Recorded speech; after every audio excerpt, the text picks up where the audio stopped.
Hello, 7th graders. I am so sorry that I can't be here in class today, but I figured if I made a video going over the lesson that we would be able to stay on track and you will not fall behind, okay? So this is how it's going to work. I'm going to have this lesson go over 8.1 to 8.2, 8.3, and 8.4, okay? Where I go through the question, I have you pause the video, I have you work through the problem, then you can come back, play the video, and then check your work, okay? Now, Miss Iona is your substitute for today, so she knows that's what's happening, okay? And so she's expecting to see you pause, work, play, pause, work, play, okay? So don't just watch this straight through and just copy my answers, okay? That's not how it works. I want you to do some thinking on your own, all right? And you'll see that there's two videos. You'll have my video here, and then you'll have a second video that takes you to a YouTube link that will go over the cumulative practice problems with you, okay? It's just another help for you if you're struggling with those practice problems after you watch this lesson video. And then finally, you'll have the cool down in your packet, and that cool down is your exit ticket. So there won't be a video explaining the answer because I want to see how much you grasped from today's lesson with that cool down. You'll keep it all in your binder, and when I come back on Monday, I'll collect it, okay? So let's start with our learning target. So our learning target is, I can decide if a relationship represented by an equation is proportional or not. So let's to the first problem. So it's a notice and wonder, patterns with rectangles. So on your paper, you will see this image with the question, do you see a pattern? What predictions can you make about future rectangles in the set if your pattern continues? All right, so it's a notice and wonder. Okay, so I want you to pause this video. I want you to write some things that you notice about this pattern and some things you wonder, and then also make some predictions about what you can assume for future triangles, or sorry, future rectangles. So go ahead and pause this, work on your own, and then come back and play it and see what my response is. Okay, now that you are back, let's talk about things that we could have noticed and things we could have wondered. So things that we could notice about the pattern is that the width increases by 3 each time. So if we look, there's 3, the next one there's 6, the next one there's 9. So each time the width is increasing by 3. We could also notice that the height each time is increasing by 1. So here we have 1, here we have 2, and here we have 3. So those are two patterns that we could notice. Some things we could wonder are, by how much does the area increase each time? Well, if we really wanted to figure that out, we could, right? How much does the perimeter increase each time? Again, we could figure that out if we really wanted to. And which rectangle will have the width of 10? So if we keep going, what rectangle will have that width of 10? Okay. And we're not going to keep going because that would be a very large rectangle, right? All right, so let's talk about more conversions. Okay, 8.2, you should be flipping the page by now. So 8.2 talks about some conversions. We've done some conversions in the past couple weeks with our tables, but we are continuing with some more conversions, okay? And today we're going to be working with temperature from Celsius to Fahrenheit, and also with length from inches to centimeters, all right? So we have 1, 2, and 3 right here, problems 1, 2, and 3, okay? They both have a formula to help you figure out the missing pieces to this table. So basically, when you see a C, you're going to fill it in with the numbers provided. On this one, when you see an N, you're going to fill it in with the numbers provided to get your answer. Now, you are able to use a calculator for this part. So if you want to get the calculator up in your Chromebook, you're more than welcome to. If you want to do it by hand, you're more than welcome to. But please pause the video, work through problems 1, 2, and 3. Once you've done your very best, you can come back, play this video, and I will walk through the process for these problems. Okay? Alrighty, welcome back. Let's talk about number 1 first. So we had the degrees in Celsius provided to us. It was the degrees in Fahrenheit that we did not have. We needed to use the formula that was up in the problem to be able to solve this. So we see that F equals 9/5 C plus 32. So the F obviously represents Fahrenheit and the C represents Celsius. So we're going to use that equation, that formula, and plug in the degrees we have in Celsius. So the first one we have is 20. So it would be 9/5 times 20 plus 32. So the first thing we would multiply is 9/5 times 20, and then we would add 32. And that would give us the answer 68. And again, we do that for 4, where we plugged in C for 4, where we multiplied 9/5 times 4, added 32, we'd get 39.2. And then finally, we'd plug in 175 for C, multiply 9/5 times C, add 32, and we would get 347 for our answer. Okay? Now, with that equation, we have to think about, is that a proportional relationship? Having to add that 32 on every time? The answer is no. This is not considered a proportional relationship, so that is helping us for number 3. Okay? Now let's look at number 2. So this equation looks a lot more familiar, like the constant proportionality relationship we've been using in the past, right? C stands for centimeters, the unknown. N stands for inches, which we do know, and the 2.54 is that constant of proportionality from inches to centimeters, okay?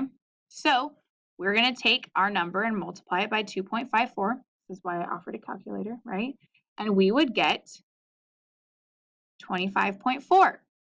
We'd again use that same equation. We'd plug in N for 8, multiply 2.54 by 8, and we get 20.32. And then finally, 3.5 times 2.54 would give us 8.89.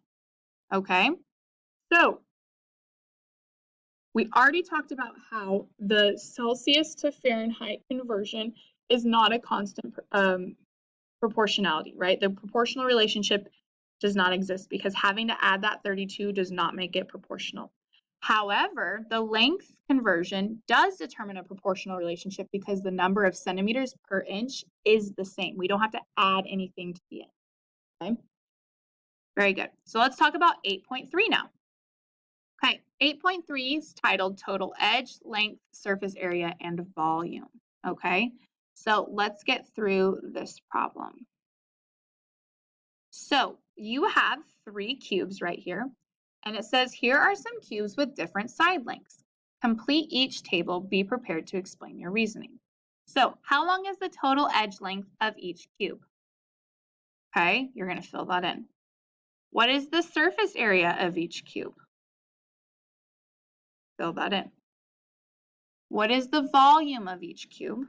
Okay, and then number 4, which of these relationships is proportional? Explain how you know. And write equations for the total edge length E, total surface area A, and volume V. You're going to use this last one to help you there, okay? So go ahead and pause, do your very best. I know this might be difficult for some of you, but hey, try your hardest because you can always come back and check your work with me. But you have to try first, all right? So pause and then come back. All right, now that you are back, let's talk about these tables. So number 1, a cube has 12 edges, okay? You may or may not want to construct this third column right here on our chart. You do not have to, but you can if you want to, okay? Now, each length of that smaller cube was 3, each side length, okay? And there are a total of 12 edges on a cube, so 3 times 12 is 36. We're going to continue to do that. If the side length was 5, we'd multiply that by 12 and we'd get 60. If we had 9.5 and multiplied that by 12, we'd get 114.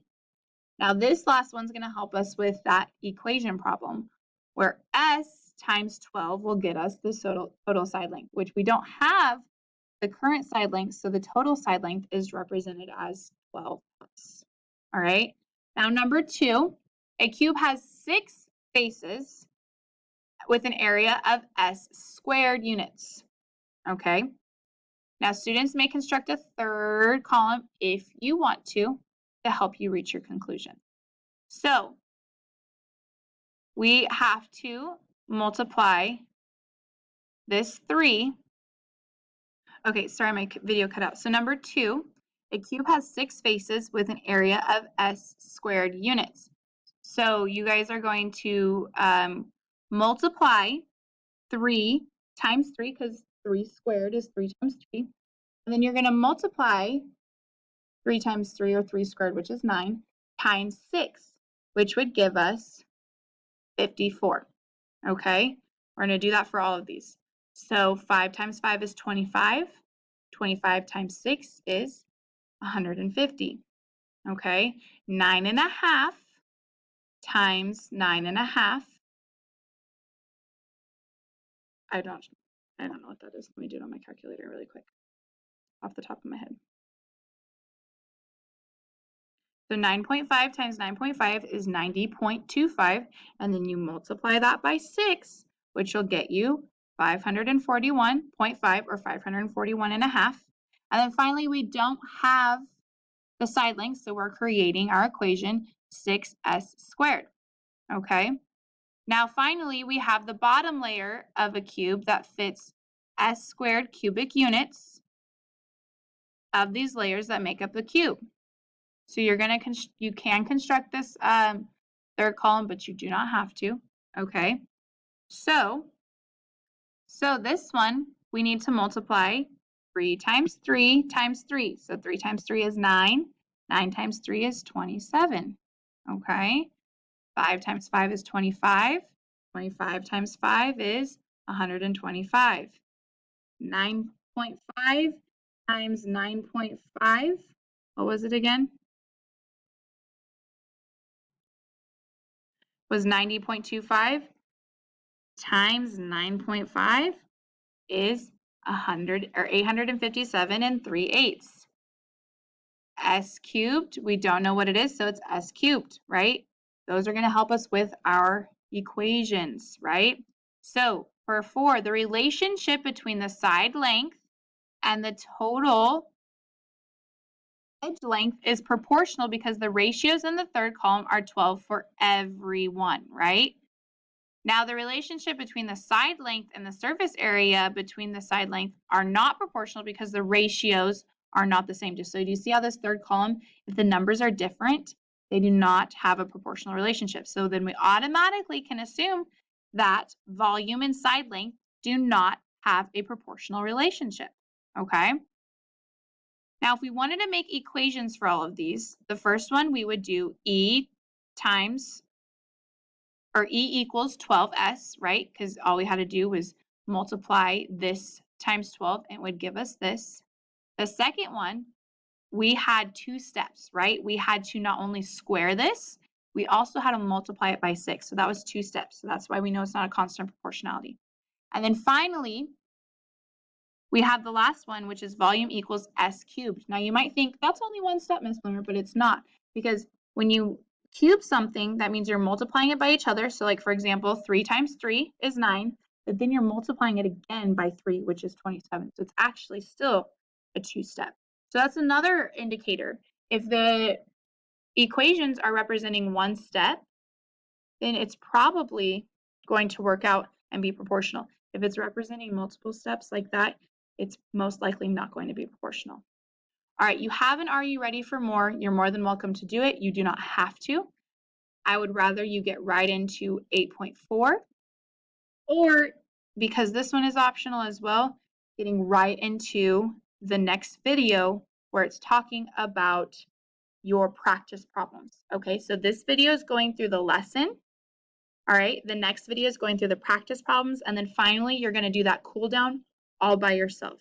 But if you find yourself finishing early or really enjoying this content, by all means, please do the Are You Ready for More activity and the 8.4, because they're there for you. You might as well take advantage of them, right? So thank you so much for going through this video and pausing and trying things on your own before just copying or listening to what I had to say. I hope you have a great day, and I will see you all on Monday. All right, bye.